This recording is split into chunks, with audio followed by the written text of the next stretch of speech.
여러분의 삶은 어떻습니까? 일이 없으신 분들은 일을 찾게 되고, 또 일이 있는 사람들은 어떨까? 직장인 700명에게 일상적인 삶에서 만족하십니까? 질문했습니다. 놀랍게도 87.3%가 만족스럽지 않고 실증난다 그래요. 사실 일이 없는 사람들은 어떤 일이라도 하려고 그러잖아요. 근데 막상 일이 있고 사업이 있고 직장생활을 하는 사람들이 만족스러워하지 않고 일을 해도 실증나는 삶을 산대요. 거의 10명 중에 9명이 일상의 지루함을 호소하고 있다는 거예요. 여러분은 어떻습니까? 이유가 무엇인가? 두 가지 복수 답변을 하게 했더니 결과가 이렇답니다. 똑같은 일들이 어제도 오늘도 반복되기 때문에 62.9%. 똑같은 일들이 어제 오늘도 반복되었기 때문에 그냥 짜증나고 만족스럽지 않다는 거죠. 그리고 미래에 대한 걱정이 너무 많아서 46.8%. 늘 미래에 대한 불안이 있는 거예요. 일상에 활력소가 없어서 39.6%. 열심히 살아도 변화와 발전이 없다고 여겨져서 35.7%. 즉 쳇바퀴처럼 반복된 일상생활이 힘들다는 거죠. 어떻습니까? 지금 사람들의 현주소거든요. 그 죽음의 구멍 환풍구 27명이 순식간에 여러분 지하철 그런 데도 조심해서 다녀있더라고. 가끔가다 우리가 이렇게 길 도로 가다 보면 환풍구 지나가잖아요. 지하철 이런 것도. 그런 환풍구 아니겠습니까? 뭐 하다가 걸그룹인가 오래간만에 음악 했나 본데 사상자 대부분이 누구냐면 호기심에 들린 인근 직장인들이래요. 직장인들이 직장생활 하다가 쇼 같은 거 하니까 가서 보려고 그 뒤에 올라갔다가 그대로 참사를 당한 거예요. 사람들이 사는 게 이렇거든요. 내일 일도 하지 못하고 일을 해도 만족함이 없이 그냥 살아가요. 우리 성도들은 어떻습니까?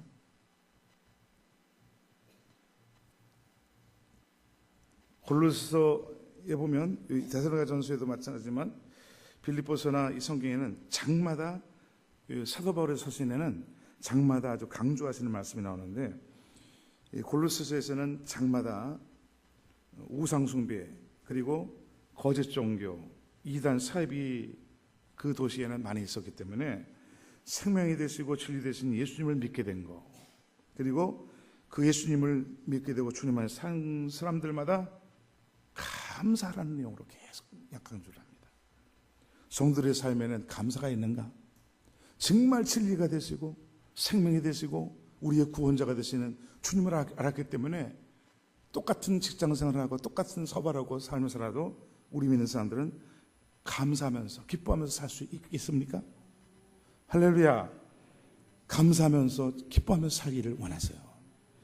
이 골로새 1장 12절 같은 데도 성도로서 기업을 얻게 하신 아버지 하나님께 감사하게 하기를 원한다. 왜? 흑암의 권세에서 건져내셔서 사랑의 아들의 나라로 옮기셨다는 거예요. 우리 현실을 아셔야 됩니다. 또 2장 6절에도 그리스도 예수를 주로 받았으니 믿음에 굳게서 감사함을 넘치게 하라. 왜? 모든 보화가 예수님 안에 구원도 영생도 천국도 지혜도 능력도 축복도 미래도 주님 손에 있는 줄 믿으시길 바라요. 그 예수님을 알았기 때문에 믿었기 때문에 그 안에서 믿음에 굳게 감사함을 넘치게 하라는 거예요.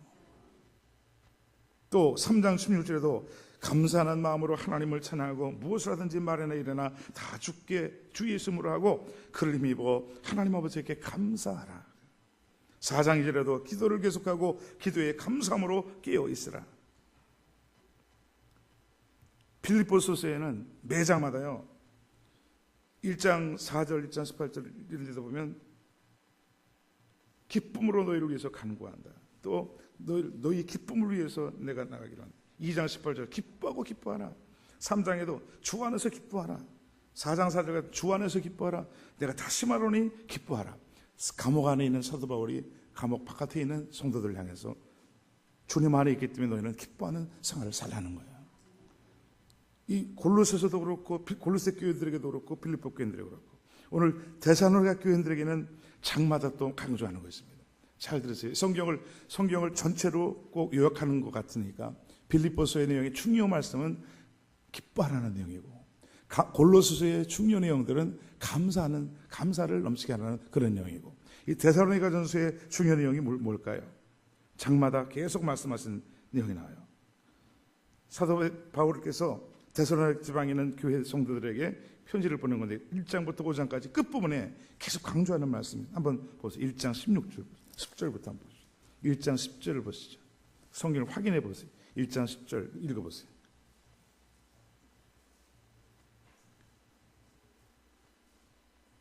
(1장 10절을) 보시면 또 죽은 자들 가운데서 다시 살리신 그의 아들이 하늘로부터 강림하실 것을 너희가 어떻게 기다리는지를 말하니 이는 장래의 노하심에서 우리를 건지시는 예수시니라. 예, 똑같이 나오는 말씀 무슨 말씀 한번 확인해 보세요. 2장 19절 보십시오. 우리의 소망이나 기쁨이나 자랑의 면류관이 무엇이냐? 그가 강림하실 때 우리 주 예수 앞에 너희가 아니냐? 그 다음에 3장 오늘 13절 말씀도 보시면 되겠어요. 너희 마음을 굳건하게 하시고 우리 주 예수께서 그의 모든 성도와 함께 강림하실 때 하나님 우리 아버지 앞에서 거룩함에 흠이 없게 하시기를 원하노라. 아멘. 4장 15절 16절도 보십시오. 우리가 주의 말씀으로 너희에게 이것을 말하노니 주께서 강림하실 때까지 우리 살아남아 있는 자도 자는 자보다 결코 앞서지 못하리라. 주께서 호령과 천사장의 소리와 하나님의 나팔 소리로 친히 하늘로부터 강림하시리니 그리스도 안에서 죽은 자들이 먼저 일어나고 그 다음에 읽으세요. 계속. 그 후에 우리 살아남은 자들도 그들과 함께 구름 속으로 끌려 올려 공중에서 주를 영접하게 하시리니 그리하여 우리가 항상 주와 함께 있으리라. 아멘. 5장 23절도 보십시오. 평강의 하나님이 친히 너희를 온전히 거룩하게 하시고 또 너희의 온 영과 혼과 몸이 우리 주 예수 그리스도께서 강림하실 때 흠없게 보존되기를 원하노라. 아멘. 장마다 끝부분에서 계속 강조하는 말씀이 뭐죠? 주님이 재림하신다는 거예요. 반드시 주님이 재림하신다는 겁니다. 찬송가 180장을 한번 찬송가 180장 찾아보세요.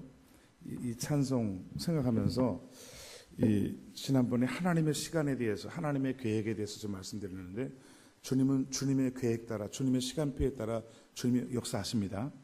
그래서 예수님은 유월절에 우리 인생들을 대신해서 십자가에 피 흘려 돌아가시면서 유월절 어린 양처럼 인생들의 죄값을 치러주기 위해서 어린 양으로 유월절 날에 돌아가셨어요.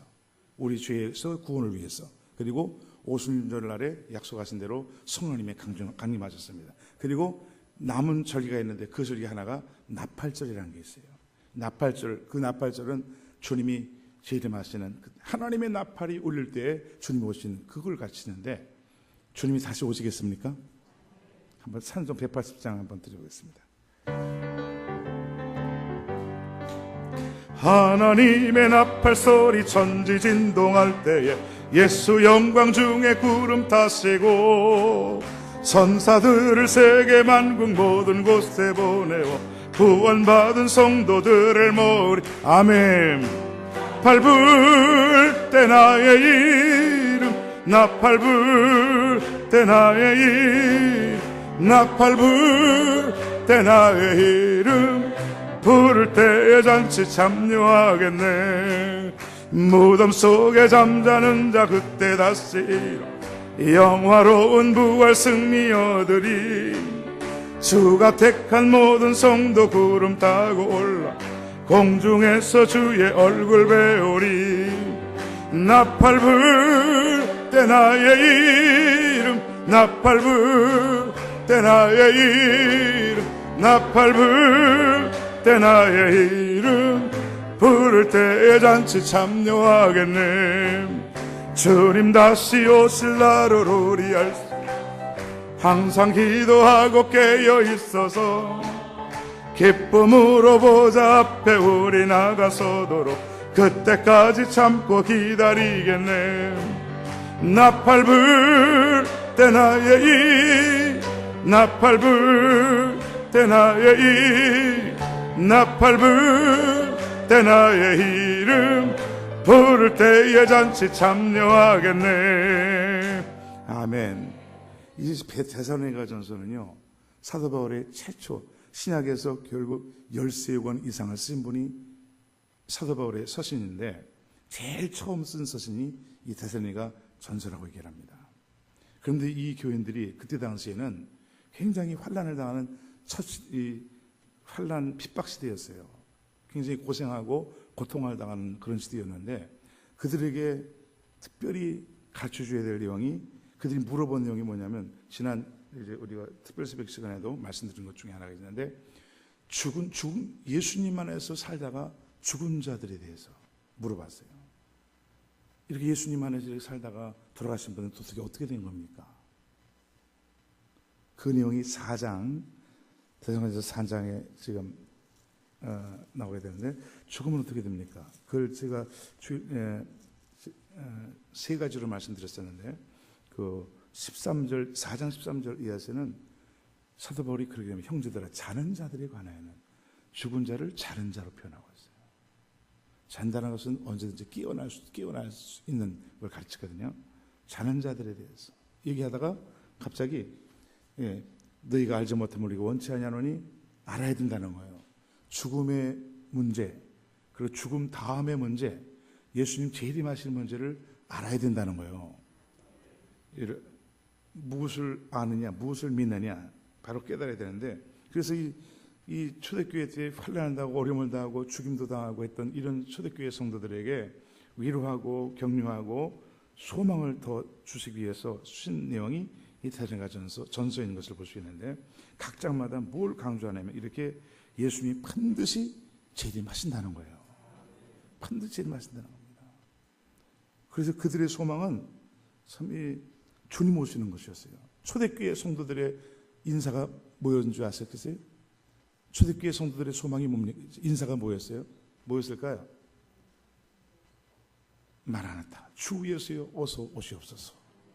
그들의 주 마라나타, 예수님 언제든지 오시라는 거예요. 그러나 우리가 살고 있는 세대에 얼마나 2000년 벌써 지났잖아요. 그런데 지금 세계에 일어나는 일들을 보면 정말 주님이 심판할 수밖에 없는 이런 일들이 너무너무 많이 풍기하잖아요. 우리 눈앞에서 심판할 수밖에 없는 일들이 너무나 많이 일어나고 있어요. 그런데 우리나라 올해 들어서는 젊은이들이 계속 지금 죽어가는 일들이, 여러분 생각해 보세요. 왜 이런 일이? 우리나라 계속 장례식 치릅니다. 대통령 딱 나간 다음에 그 교황 찾아갔다 그런 위에 또 이렇게 어려운 사건이 일어나면서 이 정신 차릴 수 없을 정도로 계속 한 해 동안 그 안산이라는 도시는 장례식 하는 거 장사가 안 돼, 장사가 안 돼가지고 오히려 했잖아요. 완전히 민족적인 장례를 치르는 가운데 있어요. 왜 그럴까요? 전도서 보니까 잔치집에 가는 지혜자의 마음은 잔치집에 있는 것이 아니라 초상집에 있다는 거예요. 그래서 인생들의 결국을 보면서 자기 인생을 깨닫게 한다는 거예요. 자기 인생의 결국을 생각해 보게 만들기 위해서. 죽음이 있을까요, 없을까요? 각자 누구든지 죽음이 오게 돼 있어요. 그래서 죽음을 잘 예비하는 자가 되어야 된다는 겁니다. 성경에는 그리고 죽음으로 끝이 나는 게 아니라 이 말이에요. 죽음과 죽을 때 영혼과 몸으로 되어 있거든요. 우리 인생은 전도서 3장에도 사람의 영혼 하늘로 위로 올라가고 짐승의 영혼은 땅에 내려가는 줄 누가 알랴? 전도서 3장에는 그 죽은 뒤를 보게 하려고 데려올 자가 누구랴? 이상한 말씀이 나온다고. 죽은 뒤를 보게 하려고 데려올 자가 누구냐? 그런데 여기 오늘 본문 4장 1절 4장 14절 보면 주님 오실 때 어떻게 하십니까? 14절 보니까 14절 보십시오. 뭐라고 그랬습니까? 4장 14절에는 우리가 예수께서 죽으셨다가 다시 살아나심을 믿을진대 이와 같이 예수 안에서 자는 자들도 하나님이 그와 함께 데리고 오시리라. 아멘. 13절에도 3장 13절 오늘 본문에도 또 나옵니다. 읽어보십시오. 너희 마음을 굳건하게 하시고 우리 주 예수께서 그의 모든 성도와 함께 강림하실 때 하나님 우리 아버지 앞에서 거룩함에 흠이 없게 하시기를 원하노라. 아멘. 예수님이 오실 때 누구와 함께 오십니까? 그의 모든 성도와 함께 강림하실 때 그랬어요. 예수 믿다가 돌아가신 분들 주님이 데려오신대요. 여러분, 전도서, 예수님, 사도 바울이 있기 전 그 1000년 전에 사람인 솔로몬을 통해서 전도서 쓰게 하시는데, 거기에 사람이 죽은 뒤를 보게 하려고 데려올 자가 누구이냐? 그 질문을 하고 끝이 나거든요. 죽은 뒤를 누가 볼 수 있게 하십니까? 근데 돌아가셨던 그 영혼들이 주님 오실 때 누가 데려올 수 있겠어요? 오늘 말씀과 같이 주님이 반드시 데려오게 되실 줄 믿으시길 바라게요. 그리고 오늘 그렇게 말씀하는 이 4장 마지막 부분을 우리 예수 믿는 사람들을 끌어올리는 휴거라 그러죠. 공중에서 주를 만나면 하나님의 나팔 소리가 울리는 그때 어느 날 어느 순간에 오신단 말이죠. 그래서 깨어 있어야 될 줄 믿으시길 바라겠어요. 깨어 있으라고 말씀하고 있어요. 온 지구상에 계속 강조해 드립니다. 뭐 계속 강조해도 온 지구상에 처치의 기근과 전쟁과 이런 것이 있을 것을 누가복음 21장 자세히 좀 보셔야 돼요. 기록된 형벌의 날이라고 표현하고 있어요.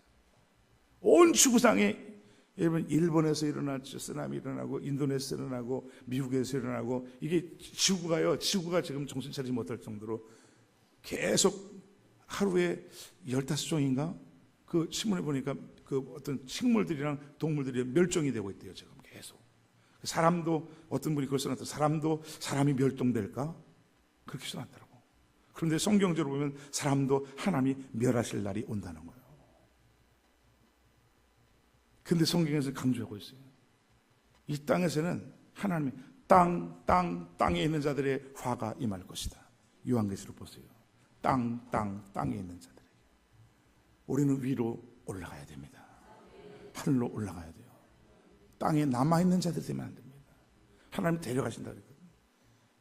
옛날 선지의 녹같이 우리들도 천국에 들려 올라갈 때까지 발자취를 밟겠네. 한 걸음 한 걸음 주 예수와 함께. 옛날 노아도 그랬고 에녹도, 두 사람은 너무나게 그 초대교회 있을 때, 처음 시대 때에 하나님을 심판하기 직전에 그들의 생애의 초점은 하나님과 동의했다는 말씀이었어요. 오늘도 마지막 시대에는 늘 매일매일의 삶을, 매일매일입니다, 날마다 주님과 동의하는 삶을 살기 원하신다는 거예요. 매일매일의 삶을. 그러다가 데려가시지 남겨놓는 자들이 있다고요. 두 사람이 맷돌을 갈다가, 두 사람이 밭에서 밭을, 그리고 두 사람이 잠자다가 한 사람은 남겨주고 한 사람은 올라가고. 표현이 주님 말씀하고 있어요. 그것이 밤중일는지 낮일는지 새벽일는지 이렇게 표현되고 있어요. 어느 순간입니다. 주님 오시는 그때. 휴거라는 책 보셔야 돼요. 그 책 보면은 갑자기 이렇게 살다가 어느 교회는 우리 죽은 집사가 변화받은 게, 죽은 집사가 부모가 올라갔는데 자기는 저기 남겨있는 그걸 꿨죠. 꿨어. 그래서 변화받았어요, 저 아들이. 하나님이 참, 저 아들이 변화받을 아들이 아닌데. 여러분, 이거 한번 생각해 보세요. 이렇게 같이 이렇게 믿음 생활 하다가 갑자기 식구들이 없었다고 생각해 보세요. 그 휴거라는 책에 보면 어떤 교회의 목사와 성도들은 올라가고 어떤 교회의 목사와 성도들이 남아있다는 거예요. 그 전에 어떤 집사님도 그런 거면 어떤 교회는 들림받고 올라가는데 어떤 교회는 남겨져 있는 거예요. 그 남겨진 다음에 어떤 일이 있을 줄 아십니까? 이 땅에 대환란이 일어나는 거예요. 온 지구상에 이런 일이 있다는 그 말씀과 같이. 그래서 너희 마음이 생활 때문에, 먹고 사는 문제 때문에, 생활의 때문에 너희 마음에 둔해지지 않도록, 마음이 둔해지지 않도록 주님이 오시기 때문에 오신 날을 사모하면서 끼어서 기도하라고, 기다리면서 살라고 말씀하고 있는 거거든요. 아멘. 여러분, 그냥 세상이 그냥 이렇게 지나가는 것 같습니까? 아니요. 하나님이 정하신 뜻을 따라 역사를 이루어져 가고 있어요. 세상은 그냥 돌고 도는 것처럼 그냥 매일매일 그런 것 같죠.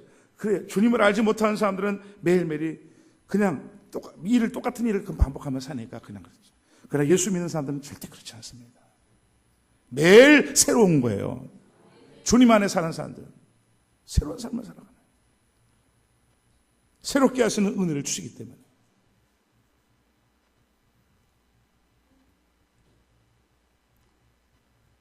부부끼리도 같이 살다가 그걸 뭐라 그래요? 그걸 살기 힘들어하는 걸 뭐라 그러죠? 권태는 권태기가 있어가지고. 여러분, 주님 안에서는 권태가 없어요. 주님이 살아계셔서 역사하시기 때문에 무슨 권태가 있습니까? 주님 살아계셔서 역사하시는 분인데 무슨 권태가 있어요? 하나님을 몰라서 그렇지. 하나님 만나지 못해서 그렇지. 하나님은 매일매일 날마다 우리의 짐을 져주시는 하나님이고, 하나님은 살아계신 하나님이세요. 응답하시는 하나님이시고요, 매일 도와주시는 하나님이고, 구원해 주시는 하나님이고, 치료해 주시는 하나님이고, 역사하시는 하나님이기 때문에, 아멘. 믿는 대로 하나님을 어떻게 믿어드리느냐? 순종하지 않으니까 그렇지. 믿음으로 순종해봐요. 하나님이 역사하시지, 응답하시지, 사랑하는 자는 나타나 주신다 그랬어요. 예수님이 마지막 가시면서 요한복음 14장에서는 너희는 마음에 근심하지 말라, 하나님이 또 나를 믿으라, 내 아버지 집에 구할 것이 많도다, 이 말씀도 하시고 가시면서 뒤에 보면 내 이름으로 무엇을 구하든지 내가 시행해 주리라. 그 다음에 하신 말씀이 사람이 나를 사랑하면 내 말을 지키리니, 사람이 나를 사랑하면 나의 계명을 가지고 지키는 자라야 나를 사랑한다는 거예요. 그 주님을 사랑한 자에게는 주님이 나타내 보이신대요. 응답해 주신다는 거예요. 그리고 아예 그 사람과 같이 사람이 나를 사랑하면 내 말을 지키니 그에게 내가 주님 하나님이 그를 거처 삼아 주신다. 그를 거처 삼아 주신대요. 그래서 이 땅에 사다가 주님이 오시는 날에는 확 끌어올린다는 뜻이거든요. 휴가라는 뜻이. 독수리가 병아리 확 씩씩 올라가듯이 이렇게 살다가 여러분 순식간에 빌립보서 3장을 보십시오. 만물을 복종케 하시는 하나님, 우리 하나님을 어떤 하나님? 만물을 복종케 하시는 하나님. 빛이 있으라 하심에 빛이 있었고, 하나님 말씀하세요.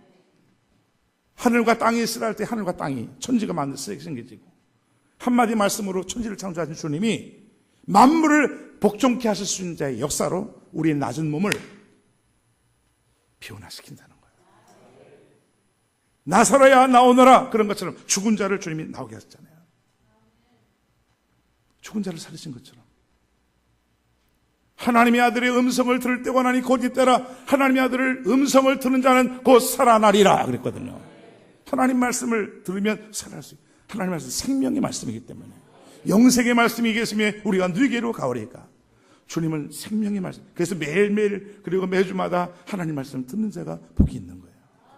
그 말씀을 통해 죽은 영혼을 살릴 수 있으니까.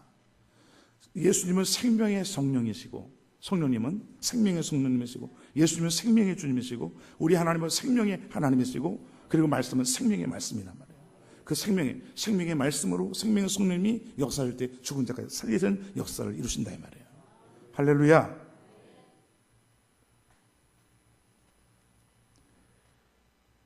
정말 우리 소망이 뭐가 있겠어요? 직장인들이 열심히 일하고 돈 벌이면 좋을 것 같은데 만족할 것 같은데, 만족하면 미래가 걱정이 된다는 거예요. 미래가 걱정이 된다는 거예요. 지금 그 초대교회 당시 이분들은 예수 믿는 것 때문에 잡혀가고, 감옥에 매를 맞고, 있는 집 빼앗기고, 직장 생활을 바로 하겠습니까? 없었어요. 단지 예수 믿는 것 때문에. 그러니 그 미래가 얼마나 걱정이 되겠어요? 그분들은 오히려 베드로도 그 초대교회 그렇게 말씀하잖아요. 찬송하리로다. 우리에게 산소망을 허락하시고 썩지 않고 쇠하지 않은 기업을 있게 하시나니. 여러분, 하늘의 기업을 받은 사람들이에요. 하늘의 기업을 받은 사람들입니다. 땅이 이거요. 그러니까 골로새 1장에서 성도로서 하늘의 기업을 받게 하신 그 아버지 하나님께 감사하리로다 그랬죠. 지금 땅에 뭐 가질 것이 없어도요, 염려 말아요. 하늘에 집이 있다니까. 맨손이, 영어를 맨손이라고 하는 맨션. 하늘에, 여러분 히브리서 아브라함에 대해서 말씀 보세요. 히브리서 6장에서는 아브라함에게 약속하시되 복의 복을, 번성의 번성을 줄 것을 약속하시는데, 아브라함이 이같이 오래 참아 받았다고 말씀합니다. 약속을 받았대요. 복의 복을 번성의 번성을 받았대요. 땅에 사는 동안에도. 근데 히브리서 11장에는 받지 못했대요. 그런데 대신 하나님이 하늘의 성을 예비하셨다. 장막에 살다가 하늘의 성을 예비하셨대요. 성을 예비하셨대요. 예수님이 시건하시는 거 봤습니까? 한마디 말씀 한마디 말씀이 다 진리예요. 아멘 할 수밖에 없는 진리 있습니다. 그런데 한 문화 가지고 5달란트 남긴 사람, 5문화 남긴 사람은 5고기를 차지하고, 한 문화 가지고 10문화 남긴 사람은 10고를 차지하게 하신다 그랬어요. 하나님이 주시는 상급은 놀라운 성과 영광이 따를 줄 믿으시길 바라겠어요. 어쨌든 우리는 소망을 가지고 무슨 소망입니까? 예수님이 다시 오시는 영광의 소망. 골로새서에는 그 하나 예수님의 영광을 볼 수 있는 것을 영광의 소망이라고 표현하고 있어요. 그래서 시편 24편에도 시편 22편은 우리를 위해 십자가에 피 흘리신 예수님에게 대한 예언이거든요. 시편 22편. 그리고 시편 23편은 현재에도 함께 하시는 여호와는 나의 목자니 내가 부족함이 없습니다. 목자 되신 예수님에 대한 예언이고, 그리고 시편 24편은 영광의 왕 재림하실 주님에 대한 모습인데 그 주님을 영광의 왕으로 표현하고 있어요. 나타나시는 하나님, 영광을 보이시는 하나님. 대적할 자들은 영광을 나타내는데 심판으로 영광을 나타나시고, 구원받은 선들에게는 은총으로 축복으로 영광을 나타내는 하나님이다 이 말이에요. 영광의 하나님을 뵙는 그때가 돼야 될 줄로 믿습니다. 우리 무슨 소망이 있다고요? 영광의 소망이래요. 영광의 소망이라고요. 영광의 소망입니다. 그래 이 교인들에게 뭘 갖추냐면, 이 데살로니가 교인들에게는 환난당하고 고통당하는 너희들에게 야 주님이 이렇게 오셔. 그리고 예수 믿다가 돌아가신 분들 걱정하지 마라. 주님이 데려오신다. 믿어지십니까? 믿어지냐고요? 그 소망이 있는. 그러나 예수 믿지 않은 사람들은 무슨 소망이 있습니까? 땅에 좀 돈 쌓아놓는 거, 내일 어떻게 될지 모르는데 그 돈 쌓아놓은 게 소망일 것 같습니까? 사람을 살릴 수 있을 것 같아요? 하나님이 생명 지켜주시고 보호해 주셔야 되는 거예요. 가끔 말씀드리지만 잠언 22장 말씀처럼 겸손과 여호와를 경외함의 보상은 재물과 영광과 생명이니라. 하나님은 재물도 주시고요, 영광도 주시고요, 생명까지 지켜주신다고요. 그런데 미련한 인생은 재물만 다 얻어먹으면서 살죠. 야, 이 어리석은 자야, 너 그렇게 쌓아놨는데 오늘 밤에 너 생명 하나님이 데려가면 그 쌓아둔 건 누구 시대거든요. 하나님 잘 섬기면 하나님은 생명까지 지켜주세요. 재물도 주세요, 영광도 주신다. 결론을 말씀드리겠지만 이거 나이 100세까지 교회 100개, 기가 막힌 거예요. 엊그저께 신문을 나왔어요. 죽게 하듯하라 회사에다가 이것까지 세웠나 봐. 회사에다, 교회에다 세운 게 아니라. 이 장로님은 지금 99개 교회 세우고 100번째 미국 LA에다 세울 계획이래요. 자녀들에게 1000개 교회 세워라 부탁. 자녀들은 1000개 교회를 세워라 부탁했어요. 지금 회장님이에요. 근데 여기 보니까 매년마다 선교사 적극 지원하면서 여기 최 회장은 100세까지 100개 교회를 더 건축할 계획이다. 이제 100개 세우거든요. 근데 100개 더 세우겠다고 그러시는 거지. 그 고등학교 청소년 시절 기도 제목이 100개 교회 설. 청소년 때 꿈이 100개 교회에 서겠다는 꿈을 가졌던 거 이룬 거예요, 지금. 그런 주님이 기뻐하시는 꿈을 가지면 그거 이루게 하신다 이 말이에요. 여러분, 우리 마음속에 무슨 비전이 있습니까? 다른 건 부수적으로, 다른 회장 자리는 부수적으로 주는 거다. 그런데 이분이 여기 보니까 최 회장은 100세까지 100개 교회를 더 건축할 계획이다. 이를 위해서 그 전부터 읽어주는 게 좋겠다. 최 회장은 기업 설립 이후 매년 5 내지 10곳의 교회를 개척했다. 100개 교회를 세우는 것이 당면 목표였다. 이미 파키스탄, 스리랑카, 인도 등 40개국의 99개의 교회를 세워 목표까지는 불과 1개 교회만 남았는데 100번째 교회는 미국 로스앤젤레스 인근에 설립하기 위해 기도하고 있다. 130년 전 미국이 한국의 개신교 선교사를 파송해 복음을 전해준 것에 보답하고 싶어서다. 최 회장은 100세까지 100개의 교회를 더 건축할 계획이다. 이를 위해 교회 한 곳당 3,000만 원씩을 후원할 계획이다. 왜냐하면 필리핀이나 다른 나라는 1,000만 원이면 교회 하나 진다 그러더라고. 1,000만. 우리 선교사님 지난번에 만났는데 그러더라고. 근데 이제 매년 선교사 10명에게 400만 원씩의 선교비, 선교사 자녀 10명에게도 매년 200만 원씩의 장학금을 지급할 예정이다. 최 장은 그동안 교회와 학교, 기업 등에서 간접비를 700개 인도했는데 설날, 추석 등 명절이 되면 어김없이 아내 김여선 씨와 함께 오지로 선교 활동을 떠난다. 그리고 자녀들에게 딱 이렇게 먹을 것을 남겨주겠지만 나머지 재산은 모두 하나님 선교를 위해서 쓰겠다. 자녀들에게 먹을 것만 남겨주고 다 선교로 쓰겠다는 거예요. 얼마나 멋있습니까 이거? 잘 아멘이 별로 안 나오네. 여러분 먹을 것과 마실 것만 있으면 족하다 그랬어요. 진짜요. 이런 신앙은 하나님이 축복의 통로가 되잖아요. 우리가 뭐 축복의 통로, 당신은 축복의 통로한 진짜 축복의 통로 되기를 바라요. 진짜 축복의 통로 되기를 바라요. 하나님이 이분을 통로로 삼으셔서 역사를 이루가는 세계 역사를 이루가잖아요. 하나님의 나라 교회 역사를. 오늘 우리의 소망이 뭡니까? 다시 오시는 주님이세요. 사도 바울의 목회는요, 사도 바울의 목회는 초점을 이 교회 계속 얘기하시면서 이 교회만이 아니라 필리포 교회도 그렇고 고린도 교회도 그렇고 무슨 말씀이냐면 그리스도의 날에, 따라서 그리스도의 날, 너희가 그리스도의 날에 자랑감이 되기를 원한다. 그리스도의 날에 의의 열매가 가득한 자들 되기를 원한다. 그 축복을 빌어줬어요. 이 교인들에도 2장에 보십시오. 2장 보세요. 2장 19절 보십시오. 2장 19절 빨리 봐요. 우리의 소망이나 기쁨이나 자랑의 면류관이 무엇이냐? 그가 강림하실 때 우리 주 예수 앞에 너희가 아니냐? 할렐루야. 우리는 다 주님 앞에, 주님 오신 날에 우리가 세상을 떠나서 가든지 주님 오신 날에 다 주님 앞에 서게 될 거거든요. 그때 동시에 목회자가 되든 성도가 되든 같이 서게 되잖아요. 아멘. 믿으세요? 그때 너희가 자랑감이 되는 성도가 되길 원한다 이 말이에요. 면류관 같은 성도가 되길 원한다 이 말이에요. 왜냐하면 지금 이 성도들이 신앙생활 잘했거든요. 그럼에도 불구하고 가장 중요한 것은 주님 앞에 서는 그 날에 진짜는 주님 앞에 서는 날이니까 그날의 영광이 되고 빛나는 멸류관 같은 이런 성도가 되어야 된다는 거예요. 빌립보 교인들에게도 그런 축복을 빌어줬고요. 기대해주고 이 교인들에게도 그런 말씀을 계속 강조하고 있어요. 그러니까 목회를 여기서가 아니라 주님 앞에 서는 그날로 계속 강조하면서 말씀하고 있거든요. 그래서 세상 사람들은 나 여기 사는 동안 이것만 아니요, 우리는 주님 앞에 서는 그날입니다. 그걸 미리 바라보셔야 돼요.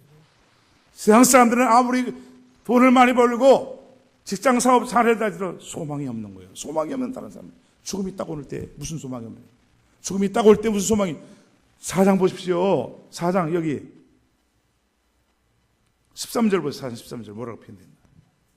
형제들아, 자는 자들에 관하여는 너희가 알지 못함을 우리가 원하지 아니하노니 이는 소망 없는 다른 이와 같이 슬퍼하지 않게 하려 함이라. 세상의 사람들은 아무리 재물이 많고 권세가 있고 지위가 있어도 죽음이 딱 오면 소망 딱 끊어져 버리는 거예요. 소망 없어요. 소망 없다고 말씀하고 있어요. 예수 믿는 사람은 아무리 지금 가진 것이 없어도 소망이 있는 자가 되는 거예요. 하늘에 쌓아둔 소망이 있다 그랬어요. 축복하세요. 소망이 있어요, 없어요? 예수 믿는다면 소망이 있는 거예요. 절망하고 좌절하지 마세요. 세상 사람들은 아무리 있어도 죄송해요. 삼성 회장님 자꾸 얘기해서 지금 쓰러져 가지고 뭔 소망이 있습니까? 재물의 소망이에요? 자녀들의 소망이에요?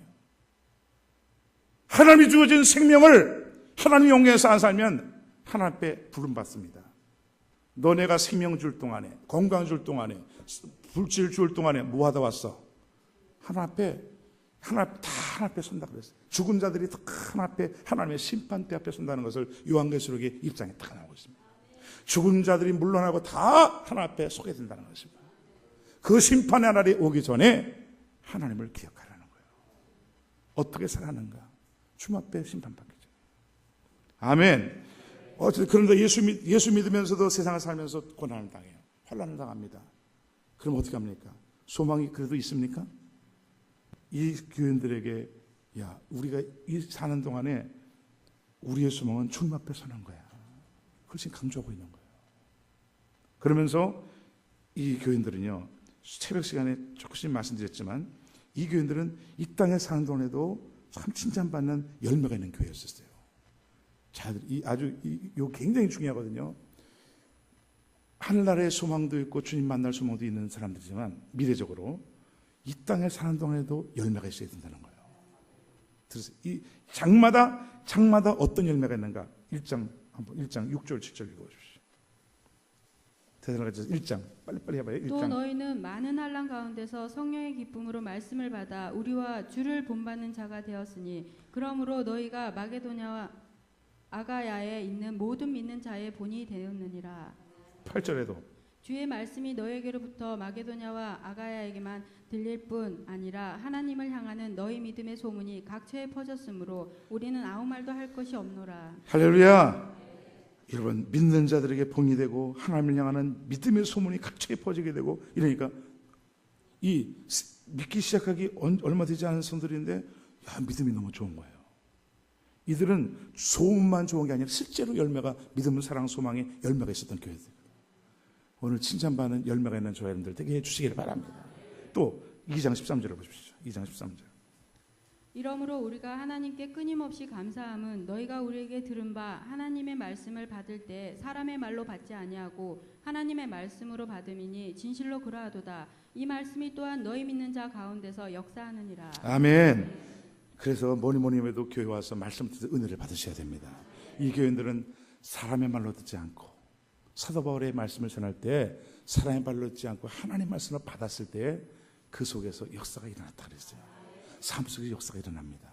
하나님의 말씀 순종하면 삶 속에서 주님이 함께 하시는 축복이 있게 되세요. 여러분의 말씀, 하나님의 말씀과 여러분의 삶에 관계 있는 것을 믿으시길 바라겠어요.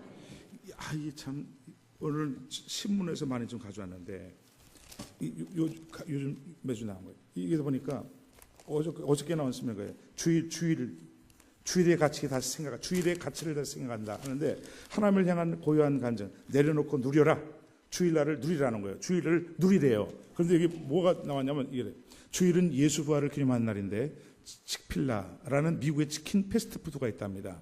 칙필라라는 게 있습니까? 40여 개 주에 1,800개 매장을 운영하면서 닭가슴살, 샌드위치와 치킨 너겟을 파는데 이 주일 영업을 절대 하지 않는데요. 들어보세요. 그러면서도 지난해 매출은 50억 달러, 5조 2,225억 기록 KFC를 누르고 업계 1위로 등극했대요. 주일 딱 성수하면서 하는데 사업하는 분들 잘 들으세요. 하나님 말씀대로 지켜 순종할 때 앞서가게 하십니다. 하나님 약속이기 때문에. 치킨 사업하는데 업계 1위래요. 지난달 8일 93세로 별세한 창업주 세무엘 트루엣 케이시라는 창립 때부터 주일 휴무를 원칙으로 창립할 때부터 주일 휴무 원칙. 그는 평소에 식당 운영할 때 닭고기 파는 사람 이상이 되어야 한다. 고객들의 삶의 일부로 살아야 하고 우리를 먹게 살게 하는 이 지역사회의 일부로 살아야 한다고 강조하면서 그에 따르면 주일은 하나님과 함께하는 하루. 주일은 하나님과 함께하는 하루. 그는 주일 휴무를 사업가로서 내린 최고의 선택이었다 그랬잖아요. 주일 휴무를 사업가로서 내린 최고의 선택이 주일 휴무하는 것이었다는 거예요. 그리고 뭐라 하냐면 주일은 하나님을 향한 우리의 고요한 간증입니다. 주일은 뭐예요? 하나님을 향한 우리의 고요한 간증이다. 주일 성수하면서 하는 것이 무슨 자랑하는 것이 아니라 고요한 간증이라는 거죠. 참 멋있어요. 참 하나님이 여러분 말씀대로 순종하는 자에게 앞선 축복을 주신다는 거예요. 건강도 책임주세요. 대사로의 교인들이 너무나 이 귀한 열매를 맺은 것은 사도 바울의 말씀을 들을 때 사람의 말로 듣지 않고 하나님 말씀으로 받았다는 거예요. 여러분이 말씀 듣는 태도가 한번 들어보자냐 하나님 말씀을 받으려고 사모하는 마음으로 듣느냐 그 속에서 틀리게 돼 역사합니다. 말씀이 아무나 은혜 주진 않아요. 그 중심과 태도가 될 때의 말씀이 역사가 일어나는 거예요. 아멘. 그런데 이 교인들은 어떻게 새로 믿는 성도들인데 하나님 말씀을 듣는 태도가 중심이 하나님 말씀으로 봤다. 3장 7절도 읽어보십시오. 3장 7절 보세요. 이러므로 형제들아 우리가 모든 궁핍과 환난 가운데서 너희 믿음으로 말미암아 너희에게 위로를 받아노라. 여기를 잘 들어보셔야 돼요. 너희 믿음 이게 계속 1절부터 쭉 보면 너희 믿음. 대적교인들이 환난 당하잖아요. 새로 이제 예수 믿기 시작했는데 사도 바울이 복음을 전해줬는데 이분들이 환난을 당하는 거예요. 새로 믿는 분이 어려움을 당해보세요. 예수 믿으면 좋은 일이 있어야 되고 형통하고 건강하고 잘 살아야 되는데 환란에 어려움이 있어요. 그럼 믿음을 잃어버릴 수가 있고 교회 나오던 사람이 안 나올 수도 있어요.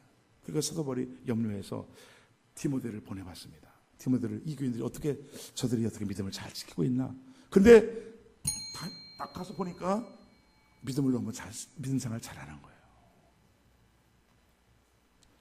그래서 지금 7절에 하는 말, 형제들아 우리가 모든 궁핍과 환난 가운데서 너희 믿음으로 말미암아 너에게 위로를 받았다.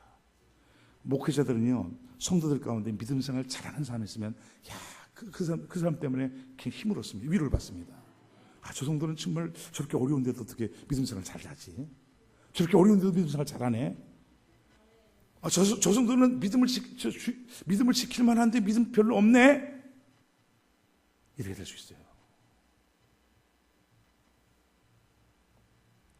그러니까 목회자도 성도들 가운데 믿음 생활 잘하는 사람을 보면 믿음 생활, 저 어린 성도도 믿음 생활 잘하는데, 그러니까 더 위로받고 힘을 받으면서 더 복음을 전하면 열심히 하지만 성도들을 볼 때 힘없게 믿음 생활을 하는 걸 보면 왜 저렇게 이거 내가 목회를 잘못했으나 하나님 앞에 잘못했으나 성도들의 모습을 보면서 이럴 수가 있거든요. 서로 위로할 수 있는 믿음을 더해 주시기를 바랍니다. 4장 9절을 보십시오. 4장 9절 보세요. 형제 사랑에 관하여는 너에게 쓸 것이 없음은 너희들 자신이 하나님의 가르침을 받아 서로 사랑함이라. 이 교인들은요, 형제 사랑에 대해서도 쓸 것이 없었다고 그러죠. 왜? 하나님의 성령의 역사를 통해서 서로 사랑하는 삶을 벌써 살았기 때문에. 이런 열매는 저와 여러분들도 축복해 주시기를 바랍니다. 또 하나 5장 11절 또 보십시오. 그러므로 피차 겉면하고 서로 덕을 세우기를 너희가 하는 것 같이 하라. 이 교인들은 벌써 서로 덕을 세우는 삶을 살았다는 거예요. 이 신앙생활을 오래 한 사람도 덕을 세우기가 참 힘들거든요. 저 사람이 말하는 것, 사람이 행동하는 걸 통해서 덕이 저 사람 때문에 더 예수 잘 믿어야 되겠다. 저 사람 때문에 저 교회 다녀야지. 이렇게 돼야 되는데, 먼저 믿고 잘 믿는다는 사람이 말하는 것이나 행동하는 것이나 이런 삶에서 덕을 세워야 되는데, 이게 나 저 사람 때문에 교회 안 나갈래. 저 사람 너무 사나워서 나 교회 안 나가. 이렇게 될 수 있다 이 말이에요. 우리 덕을 세우는 자들 되기를 바랍니다. 저분 때문에 저 사람, 저분이 저 교회 다녀. 저분이 저기 교회 다니면 나 저 교회 다닐래. 빨리 아멘. 이렇게 덕을 세울 수 있는 은혜를 베풀어 주시기를 바랍니다. 이 교인들은 이런 열매들이 삶 속에 있었던 거예요. 이 교인들은 이렇게 칭찬받을 만한 열매가 있는 교인들이 되었어요. 그러니까 이 교인들에게는 또 소망을 주는 게, 우리는 이 땅에서도 이렇게 열매가 있지만 우리는 더 나가서 주님 오시는 그날에 더 칭찬받고 사랑받는 사랑감이 되는 교회 성들이 되어야 된다. 할렐루야. 또 더 중요한 게 있는데, 요거만 좀 말씀할게요. 1장을 보십시오. 하나님을, 이 교인들은 1장을 보십시오. 이 데살로니가교회의 사도 바울이 주님을 얘기할 때 이렇게 표현합니다. 1장 9절 10절 빨리 해보세요. 그들이 우리에 대하여 스스로 말하기를 우리가 어떻게 너희 가운데 들어갔는지와 너희가 어떻게 우상을 버리고 하나님께로 돌아와서 살아계시고 참되신 하나님을 섬기는지와 또 죽은 자들 가운데서 다시 살리신 그의 아들이 하늘로부터 강림하실 것을 너희가 어떻게 기다리는지를 말하니 이는 장래의 노하심에서 우리를 건지시는 예수시니라. 할렐루야. 여러분, 이 교인들은 우상 숭배하던 사람들이었어요. 우상 숭배하던 사람들인데, 우상을 사도 바울의 복음을 말씀 듣고 우상을 버리고 하나님께 돌아와서 하나님을 뭐라고 표현합니까? 살아계시고 참되신 하나님이라 그랬어요. 빨리 아멘. 우상은요, 헛된 것, 죽은 것, 거짓된 것, 사람이 만들어 놓은 것, 이런 것들이잖아요. 그런데 우상은 재물도 우상이 될 수 있고 사람도 우상이 될 수 있고 하나님보다 더 위안한 게 우상입니다. 버려야 될 거 버려야 될 줄 믿으시기 바라겠어요. 사업도 우상이 될 수 있고요, 자기도 우상이 될 수 있고요. 빨리 아멘. 하나님보다 더 위안한 것이 우상이 될 수 있습니다. 하나님만 섬겨야 됩니다. 그래서 하나님은 살아계신 하나님이라고 표현하고, 우상은 거짓된 것이기 때문에, 헛된 것이기 때문에 비교해서 하나님은 살아계시고 참되신 하나님이라고 그랬어요. 그런데 잘 들으세요. 이 뒤에 나오는 거죠. 살아계신 하나님께 돌아온 것뿐만 아니라 살아계신 하나님을 섬기는 자로 되었어요. 여러분, 하나님을 섬기는 자가 되셔야 돼요. 그냥 믿는 정도가 아니에요. 하나님의 교회에 와서 하나님의 살아계신 것을 깨닫고 알게 됐으면 그 하나님을 섬기는 자가 되어야 된다는 겁니다. 봉사하는 자가 되어야 돼요. 일하는 자가 되어야 된다 이 말이에요. 교회에 나와서 그냥 믿고 구원만 받는 것이 아니라 하나님이 생명 주시고 건강 주시고 삶을 주셨잖아요. 그 삶 속에서 하나님이 일하는 자가 되어야 된다는 거예요. 그리고 이분들은 감사하게도 균형적인 삶이 있었던 거예요. 무슨 균형? 현재 살아계신 하나님을 섬기는 것뿐만 아니라 미래에 다가오시는 예수님, 그 주님을 기다리는 삶, 균형 잡힌 신앙생활이었어요. 주님을 오신다고 하면서 기다리면서 아무것도 하는 것이 아니라 하나님을 섬기면서 주님 오시는 주님을 사모고 기다리면서 똑같이 균형 잡힌 삶을 살아야 된다 이 말이에요. 빨리 아멘. 과거적으로는 우상을 다 던져버리고 참되시고 살아계신 하나님을 섬기고 앞으로 오시는 주님을 기다리는 이 귀한 삶. 1장에서는 살아계셔 참된 하나님을 섬기는 것을 표현하고 2장 4절 보십시오. 그럼 2장 4절. 오직 하나님께 옳게 여기심을 입어 복음을 위탁받았으니 우리가 이와 같이 말함은 사람을 기쁘게 하려 함이 아니요 오직 우리의 마음을 감찰하시는 하나님을 기쁘시게 하려 함이라. 할렐루야. 여기서 사도 바울이 우리 마음을 감찰하시는 하나님이라 그랬어요. 하나님은 우리 중심을 보시거든요. 다윗은 그 마음 중 16살 때 벌써 마음 중심을 알았어요. 마음 중심을 주님 보시고 그를 이스라엘 민족의 왕으로 삼기로 주님이 찍어 놓으셨어요. 주님이 딱 찍어 놓은 사람이에요.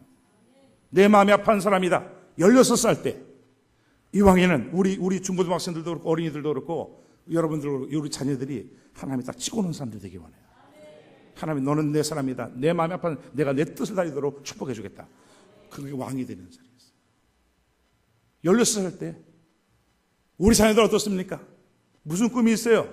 하나님이 찍어놓은, 그런데 하나님이 딱 찍어놓은 사람은요, 원수한테 방해도 많이 받을 수 있어요. 그렇게 하지 못하도록. 회방받지 마시고, 주님이 원하시는 그 뜻을 이루어가는 여러분들로 축복해 주시기를 바라겠어요.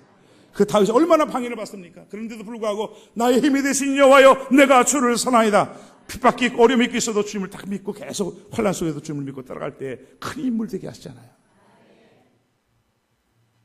정필도 목사님 초등학교 때 예수 믿게 되고 나서 어떻게 하면 주님을 기쁘시게 될까?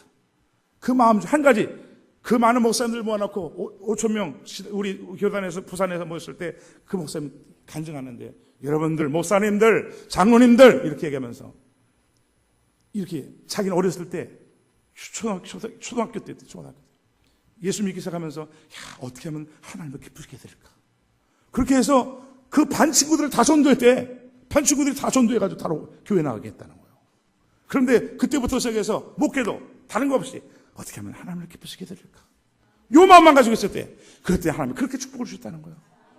여러분, 우리 목회자든 성도님들이든 그 마음 중심이 어떻게 하면 하나님을 기쁘시게 될까? 사도 바울도 전도한 것도 대적견들을 전도하거나 사람들을 이렇게 한 것도 우리의 마음을 감찰하시는 하나님을 기쁘시게 하려고 했다는 거예요. 그리고 여러분 중심도 정말 하나님께 어떤 일을 봉사해도 마찬가지입니다. 내가 이렇게 이것을 봉사해서 내가 나타나고 내가 자랑이 되는 게 아니라 이것이 이 봉사를 할 때 하나님을 기쁘시게 되는 것이 되는가? 이 전도를 할 때 하나님을 기쁘시게 되는 것이 되는가? 이 중심이 있어야 된다는 거예요. 마음을 감찰하시고 살피신 하나님이기 때문에. 또 하나 오늘 본문에 2장 11절 보십시오. 11절. 이는 너희를 부르사 자기 나라와 영광에 이르게 하시는 하나님께 합당히 행하게 하려 함이라. 하나님은요 우리를 부르셔서 그는 구원받는 놓게 하는 게 아니라 자기 나라와 영광에 이르게 하시는 하나님이래요. 어마어마한 말씀 아니에요? 어마어마한 말씀 아닙니까? 자기 나라와 영광에 이르게 하시는 하나님 뭐예요? 여러분 박정희래 지금 박 누구 대통령 박 대통령이 교황 찾아갔어요. 다 가서 인사하더라고. 주님 찾았으면 얼마나 좋을까. 주님은 세상 나라와 왕과 나라는 우상과 짐승으로 표현하고 다니엘서에 다 깨어집니다. 거기에서 다니엘 7장에 보니까 앞으로 있을 일을 다니엘에게 보여주는데 다니엘 7장에 보니까 하나님 예수님을 지극히 높으신 분으로 표현하고 우리 성부 하나님을 예적부터 항상 계신 분으로 표현했어요. 인자 같은 이가 거기 인자 같은 분이 예수님이잖아요. 인자 같은 이가 예적부터 항상 계신 분에게 나와서 그 나라를 받는 장면을 다니엘이 환상 중에 다 보는 거예요. 그런데 그 뒤에 나오는 중요한 거예요. 다니엘 7장 18절. 지극히 높으신 이에 성도들이 나라를 얻으리니 그 누림이 영원하고 영원하고 영원하리라 그랬어요. 우리는 주님 나라를 받을 사람들이에요. 주님 나라의 영광에 참여할 사람들이라니까. 이 대한민국 아니라 미국이 아니라 지구만이 아니라 하나님 나라를 받을 사람들이라니까. 어떻게 표현하겠습니까? 그 나라를 누릴 수 있는 사람들로 주님 앞에 왕비가 되든지 비빈이 되든지 시녀같이 되든지 둘 중에 할 수밖에 없어요. 하나님 나라에 우리 예수님 예수님 주기도문에도 나오잖아요. 주님 나라가 임하도록 기도하라. 주님 나라가 임하도록. 그게 2000년 지났어요. 주님 나라가 반드시 도래하게 됩니다. 그 나라에서 백성만 되는 것도 귀한데 그 나라의 영광을 차지할 자가 누구겠는가? 왕이 기뻐할 사람. 그 에스더서의 모습이거든요. 왕 에스더에서 그 모르드게가 문지기였었지만 왕의 총리의 자리를 차지하게 됩니다. 그 왕을 위해서 수고한 비록 문지기로 수고했던 모르드게를 일약 왕이 기뻐하는 자에게는 어떤 걸 주랴? 왕이 기뻐하는 자에게는 뭘 줄까? 만왕의 왕 되신 주님이 기뻐하는 자에게는 하나님이 영광의 위를 차지하게 하신 축복을 준다는 거예요. 이 땅에 사는 동안에 어떻게 살아요? 그러니까 교회에서 하는 거, 세상 사람들은 교회를 우습게 알죠. 주님의 영광 나라를 차지할 사람들이라고. 어떤 자리를 차지하면 주님이 주시겠지. 마지막으로 하나가 3장 11절 오늘 본문이에요. 3장 11절 13절 읽어보십시오. 하나님 우리 아버지와 우리 주 예수는 우리 길을 너희에게로 갈 수 있게 하시오며 또 주께서 우리가 너희를 사랑함과 같이 너희도 피차간과 모든 사람에 대한 사랑이 더욱 많아 넘치게 하사 너희 마음을 굳건하게 하시고 우리 주 예수께서 그의 모든 성도와 함께 강림하실 때 하나님 우리 아버지 앞에서 거룩함에 흠이 없게 하시기를 원합니다. 오늘 제목을 하나님 우리 아버지 앞에서까지 얘기하거든요. 그 내용이 9절 우리 하나님 아버지 앞에서, 우리 하나님 앞에서, 하나님 우리 아버지 11절 13절이 있는데 그 말씀이 7장 3절에 되어 있어요. 1장 3절에도 하나님 우리 아버지 앞에서, 하나님 아버지 앞에서. 여러분 하나님을 아버지로 부르십니까? 하나님 아버지로 부르세요? 아버지는 빛들이 아버지라서 진리의 말씀, 우리를 낳으신 분이고 자녀를 양육하신 분이 아버지입니다. 하늘 아버지가 우리에게 주신 은혜가 얼마나 큽니까? 우리 하나님 아버지 앞에서 하나님을 아버지라 부르는 자는 좋은 일이 있으리라, 많이 있으리라. 아버지 사랑합니다. 저는 하나님을 아버지로 부르는 거 정말 좋아해요. 아버지를 부르는 거 정말 감사해요.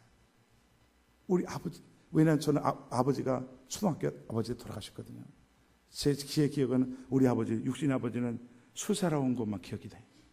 어릴 때 너 수수하라. 그러면서 돈 엽전 돈 조금 준 거 기억이 나거든요. 그 아버지가 사랑한 건 알죠. 그 육신 아버지. 근데 하나님을 모르고 들어갔기 때문에 너무 마음이 아픈 거예요. 그러면도 외롭잖아요. 부모님이 먼저 형제들 돌아가고 외로울 때 기도할 때도 아버지. 그리고 우리 사모와 같이 살아났을 때 뭐라 그랬더라. 전 아버지를 부를 때 뭐라 했더라. 우리 부부들이 처음 살고 나서 잘 살아요, 못 살아요? 다툴 때가 있잖아요. 그런데 우리 사모도 집 나갈 때가 있었다고. 딱 나가는데 하나님께서 딱 말씀하셨어요. 불쌍한 내 아들이다. 이런 표현을, 불쌍한 내 아들이다, 그렇게 표현을 해주셨더라고요. 그래서 내가 그 얘기를 들으면서 불쌍한 내 아들, 왜 또 불쌍한 아들인가? 불쌍한 아들이 그 말씀을 주었다 그래서 어떻든 불쌍한 아들이라고 표현해서 그 말씀 얼마나 마음이 위로받았는지 몰라요. 불쌍한 내 아들이다. 여러분, 아버지가 없는 사람은 고합니다. 하늘 아버지가 없으면 그 인생 어떻게 되겠어요? 하나님이 아버지가 되어주셨어요. 이 표현은 너무 감사한 거예요. 하늘에 계신 아버지 이름 거룩하사. 우리가 이 땅에 사는 동안에 우리 하늘 아버지 앞에 얼마나 많은 영광을 올려드릴 수 있을까? 그 놀라운 하나님 나라를 우리에게 예비하시고 계신 그 하나님 앞에 그 사랑을 받은 우리들이 그 너무나 크고 좋으신 하나님 앞에 아버지잖아요. 아버지라 부를 수 있고 그 아버지의 보호를 받고 사랑받고 이 땅에 살아남는데 우리를 양육하시고 기르시는 그 아버지. 그 야곱이 그걸 알았을까요? 147세 야곱이 우리 할아버지 아브라함과 이삭에 섬겼던 하나님, 나를 태어날 때부터 지금까지 길러주신 그 사자께서 감히 아버지로 못 불러요.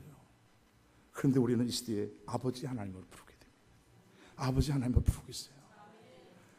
부모도 구원하실 수 있고 육신의 부모도 구원할 수 있고, 아멘. 나까지도 아들로 자녀로 삼으셔서 하늘나라 기업을 있게 하시는, 여러분, 자녀는 아버지의 것을 상속하는 거 아닙니까? 아버지의 나라, 예수님이 그러시고 아버지 적은 무리여 두려워하지 말라.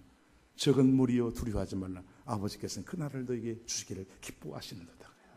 나라를 예비하십니다.